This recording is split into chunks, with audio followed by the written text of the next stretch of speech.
We break down 10 players to watch at the NFL Scouting Combine next on the Unbearable Sports Podcast. I'm going to take the North and never give it back. So that's a good pick. You get the corner. I got to go bold, right? I got to go bold for this. Yeah, she's got some nice. Welcome back to the Unbearable Sports Podcast. I'm your host, Brad Barron. Make sure to like and subscribe if you're out there on YouTube. And also rate that show 5 stars everywhere you get your podcast.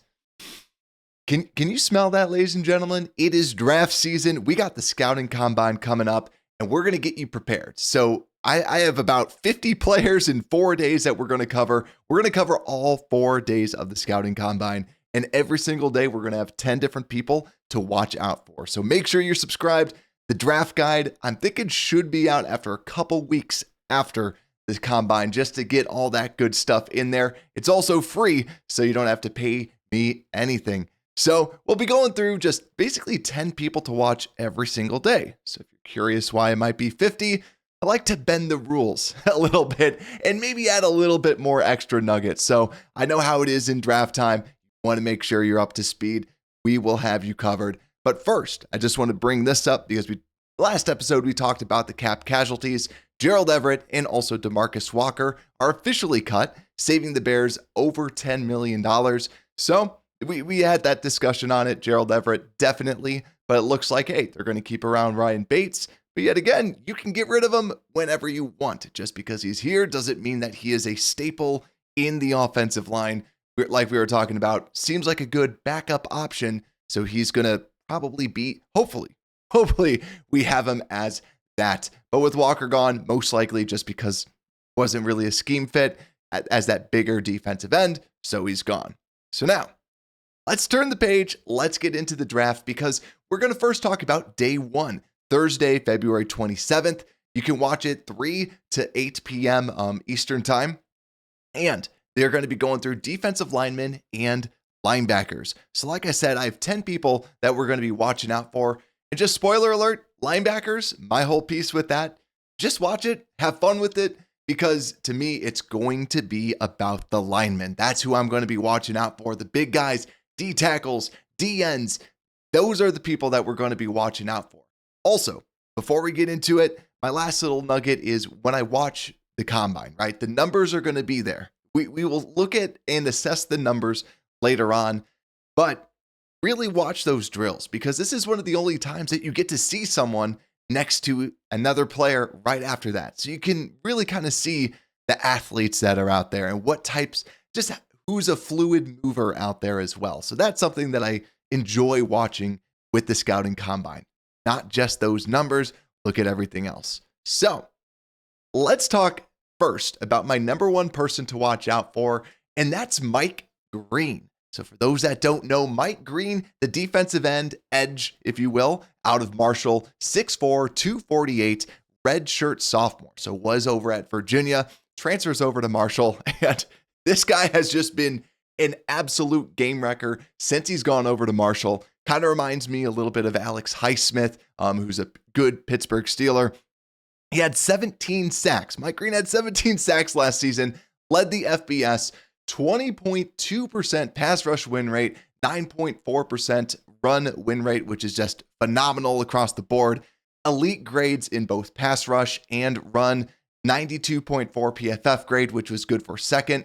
So the reason, I think you kind of understand why the Bears should be watching out for him. Even though he's ranked as edge 6 and consensus number 20 player overall, this guy could be the best player in the draft. This guy could be one of the best defensive ends out there.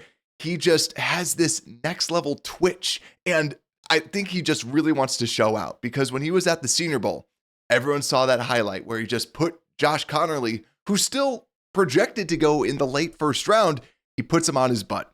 And everyone's saying Mike Green was just dominant. He basically just dominated the practices and just walked off after like day 2 of practice. Like, yep, I showed you. Just because I went to Marshall, I can play with these best players. Now, even though that he still is like a nice, fast, twitchy guy, there's still a question about his strength, his overall size that he's going to come in at. But that's also something that I actually really like about him because he has a thin frame. If you think about what the Bears especially have looked into is, can we add weight to your frame, similar to like what they did with Gervon Dexter. Mike Green has that frame. That's why even though he's projected 20th, there's a lot of experts that are projecting him to go higher because of this twitch, because of the potential that he may have, because he was also absolutely dominant every single stop that he's had. So while I'm watching him at the combine, I just want to see what type of an athlete he is, because he's just fun to watch on tape. And he's just that level of twitch to me is something that I just want to see him going against other people, or, just kind of side by side. I think he's going to just simply look different than other people that are out there. Also too, just a side note as well, he has a lot of pass rush moves. He's just that classic, kind of like a Khalil Mack when he was coming out, where small school, crazy production. Can he continue that crazy production in the NFL? So that's the first person that to watch out for. But another person that I want us to watch out for, just because of that whole number 10 spot, right? Abdul Carter out of Penn State is not going to be there. So who I'm watching out for is actually James Pearce, for very similar reasons like Mike Green. So James Pearce is a defensive end out of Tennessee, junior. And this is someone that people were saying was going to be a top 5 pick last year. And then he follows up this season and gets 7.5 sacks, 43 quarterback hurries, 4 quarterback hits.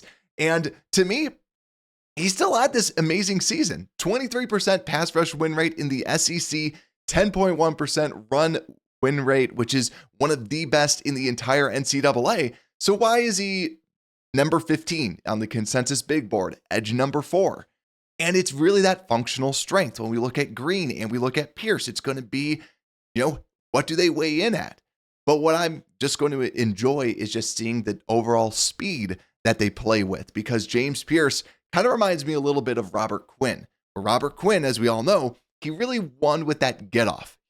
Times the snap, gets off it really well. That is a skill that someone has, but Pearce is really that speed rusher, that person that just times it perfectly, gets off the edge and really attacks. So I think he's going to have a good combine. You're going to see him just kind of explode. He was one of Bruce Feldman's freaks on his freak list. Same thing with Mike Green and a couple other people that we're going to be talking about. But really, the question is going to be that size. What does he weigh in at? How big is he actually going to be playing at? Because that was the biggest question, is what's his kind of functional strength that he plays with? Because he's more of that speed guy. He's more of that quick, agile guy, but he needs to be able to hold the edge a little bit more. That's the big question that's coming out there. So I think he's going to look fun, but look at those two, because they're candidates at that number 10 spot.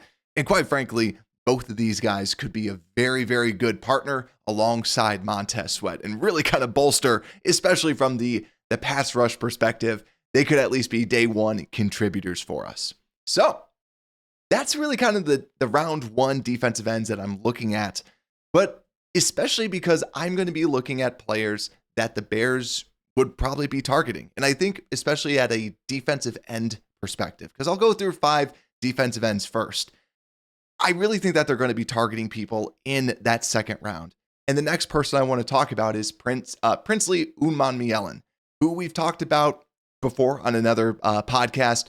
He's the guy out of Mississippi, 6'4", 255 senior, and really he's just a penetrative, attacking, Whitney Merciless type of a player.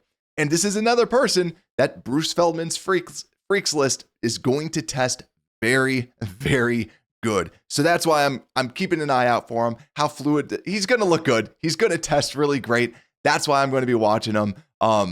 Still the tape. There's a very, very similar take on all of these different players, like Mike Green, James Pearce, and Umanmielen. They all lack that anchor. They all lack that. So the big question will be, what do they weigh in at? And then also too, how impressive are they as athletes? They all 3 of them should test crazy. They should all be really, really good athletes because of just their overall explosiveness. So that's what I'm going to be watching out for Umanmielen. But just kind of flipping this around, we've gone through 3 people that the question is, what are they going to weigh in at? Because they're probably going to be showing out in explosiveness. Hopefully they do, right? That could be the other story, that they don't look as explosive as we thought in the underwear Olympics that is the scouting combine. So number 4, who I have, is actually the complete opposite. And that's Landon Jackson, someone who we have not talked about. Landon Jackson out of Arkansas, he's the opposite. He's then the prototype, like just big, powerful rusher out of Arkansas, 6'7", 280. And his biggest weakness, in my opinion, is that stiffness. He's very tall, so he just has this, he's going to be stiffer. He's taller. And also he's going to play with that natural high pad level because he's taller. So this is why it's a big, big showing out party for him at this combine, because he's going to be bigger. So how quick is he going to be? Because you look at his stats, 6.5 sacks, 20 hurries, 8 QB hits, not bad. But when you look at the advanced metrics, 11% pass rush win rate, not great. 9.3 run win rate, which is pretty good. 88.7 run grade, that's great. So I guarantee you people are going to be looking at him going, okay, can this guy be a high enough level athlete so that he can, if he's got that high level athleticism, he's not just going to be your stereotypical, big guy that's defending the run for the first 2 downs, like a DeMarcus Walker. Instead, maybe I can mold him into something else if he shows that athleticism. So that's why Landon Jackson is someone that I've seen people kind of go out there that have the same body type as him, like an Emmanuel Ogbah, and look agile and look good. But then there's the flip side where a lot of people that are his size just look so robotic, so upright, and really just don't look like NFL caliber players. So that's why Landon Jackson is someone to watch out for. And next, it's kind of in the same vein. And like I said, I'm going to cheat a little bit with just some of the prospects. I'm combining 2 because I couldn't just narrow it down to 10 exact people to watch out for. I just combined the Ohio State edge defenders as one mass, which is JT Tuimoloau and also Jack Sawyer. We've talked a little bit about Jack Sawyer already, where I think everybody knows who Jack Sawyer is. He's that high football IQ player, good run defender, but also has had some good pass rush grades as well. 89.4 pass rush grade, 9 sacks last season, 38 hurries. So when you talk about like a Landon Jackson, he's a run defender, but Jack Sawyer, smaller in stature, gives you a little bit more pass rush upside. The big question, how good of an athlete is he? Because is he not? Is he, like I've said, is he more of like a Sam Hubbard, where Sam Hubbard was just kind of there in his pro career where, gave you decent play, but never was what he once was inside of college. So Jack Sawyer, that's why I wanted to put him out there. He needs to perform well because that's his question. Is we know that he's got a big motor. We know that he's going to be a good run defender and he's going to be trying his hard, as hard as he can. It's going to be coming down to just what level of an athlete he is, because what is the ceiling on him? And that's what people are going to be looking at the scouting combine. And for Tuimoloau, he reminds me of Tuimoloau. And it's like a similar conversation that I've had. Both of them were just very big attackers. JT coming out of Ohio State, 6'5", 269. So a really good size when you're talking about a defensive end. He's got good speed, but when you look at the numbers, 61 tackles, 12.5 sacks, very, very good. But a lot of that stuff was cleanup. He's just a constant motor guy, go, go, go, go, go. And he wins because he's got the size and he's also got the speed. And that's why he reminds me of Tuimoloau, where when Tuimoloau was coming out, that's exactly how he was. Kind of that 3-4 defensive end, big, kind of can play in the inside, but really more of a defensive end, on the outside. So you look at it, 87.3 run grade.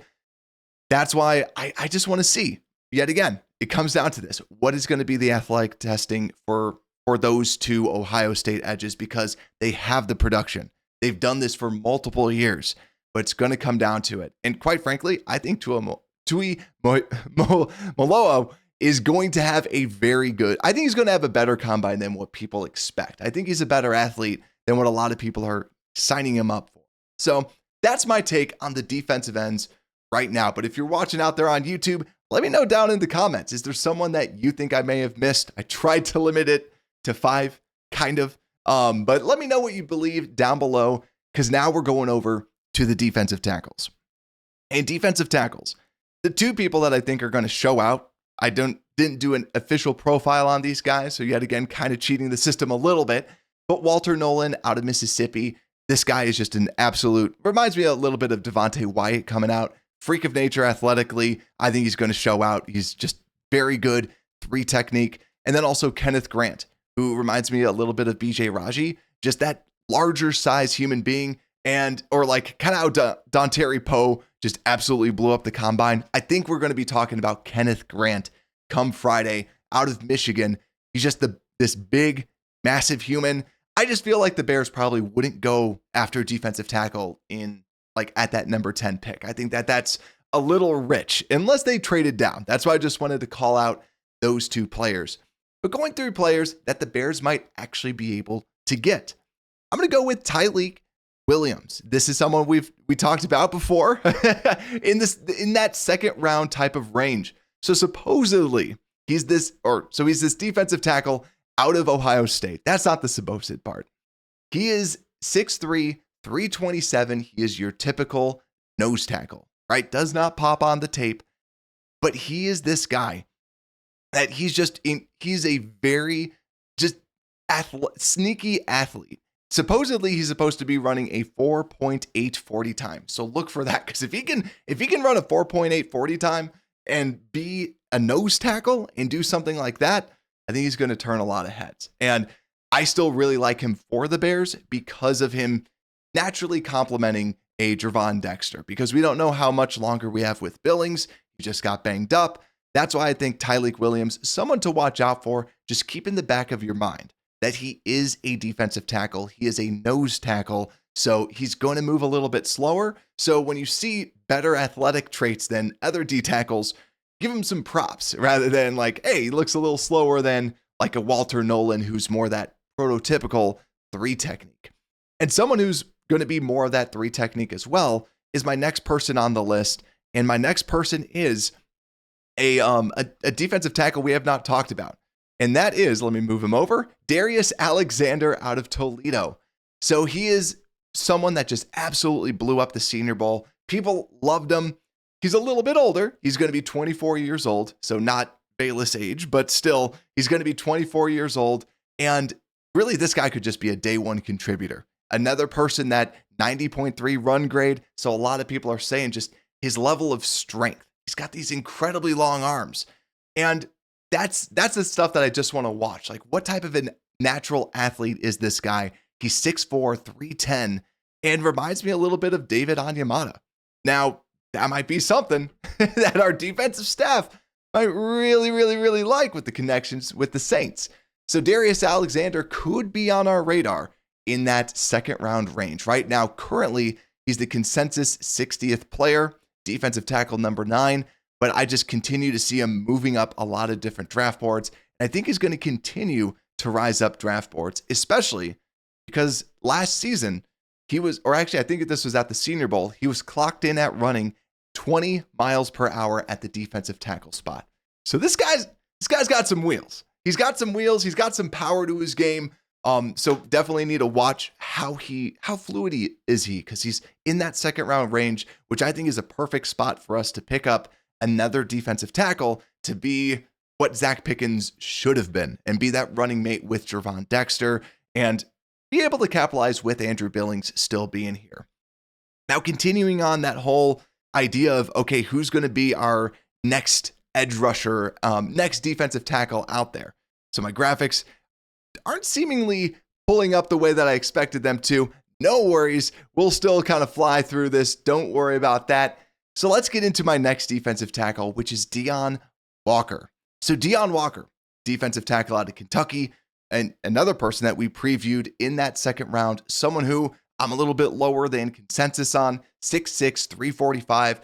So the story there is just, what is he going to weigh in at? What's going to be his size? But also, too, what's going to be his athletic testing? Because that's another thing, is even though he's big, he's a very good athlete for his size. So I think he's going to be a big talk during the combine, especially at this defensive tackle spot. He might get overshadowed by Kenneth Grant, but Deone Walker is definitely someone that to look out for, because I either think he's going to be on one or the other side. Everyone's going to be talking about that Deone Walker won the combine. He's one of the winners, or he's one of the losers. We're going to be talking about that on Sunday. I guarantee it.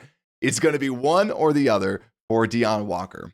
But now just continuing through, there's TJ Sanders, someone who I really like, who I've comped to Michael Hall Jr. So TJ Sanders out of South Carolina, 6'4", 290. So questions about what is he going to weigh in at? Is he going to be around 300, or is he going to stay at that kind of 290 weight?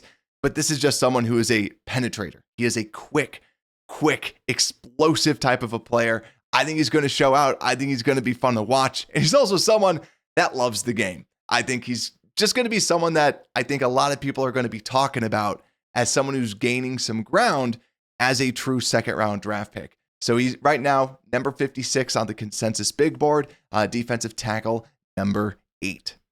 And then last but not least, so believe it or not, we've gone through 11 prospects already, or this will be our number 11. And yet again, a lot of these defensive linemen we were already talking about with the Kelvin Banks Jr. episode, because I still love the idea of us getting someone in that second round range. And also, this is when you see the athletes. Derrick Harmon, someone who's lost a lot of weight when he transferred from Michigan State. So playing at Oregon at around 6'5", 310, really was that top-heavy build. He needs to slim down, so we got to look at that. Did he slim down his upper half, try to gain, you got to gain more weight in your legs just so that you kind of have that extra explosiveness. But this is someone that does have a good engine, good speed to him as well. I think that he's someone that could definitely take the combine by storm. But let me know who you think down below in the comments. Who do you think is going to do great, right? I don't have my official last little slide on this that has all the different people, but don't worry, I'll get that fixed for later. But overall, the people that I have to watch out for at defensive end, Mike Green, James Pearce Jr., Princey Umanmielen, Landon Jackson. Also, I forgot to mention this. Landon Jackson clocked in at 20.4 miles per hour last season running. So big guy, but has the potential to be very fast. JT Tuimoloau and also Jack Sawyer. Then at D tackle, Tyleik WIlliams, Darius Alexander out of Toledo, Deone Walker out of Kentucky, TJ Sanders out of South Carolina, and Derrick Harmon out of Oregon. Like I said, not really looking at some of the linebackers. I still will watch, but I just want to see who pops at the linebacker position.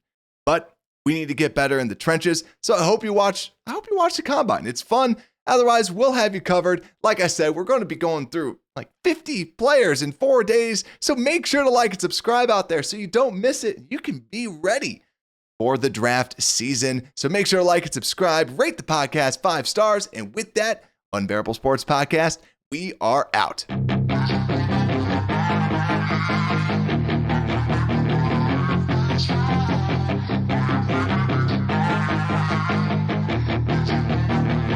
Yeah, she's got some nice long hair, and you know that she's a bad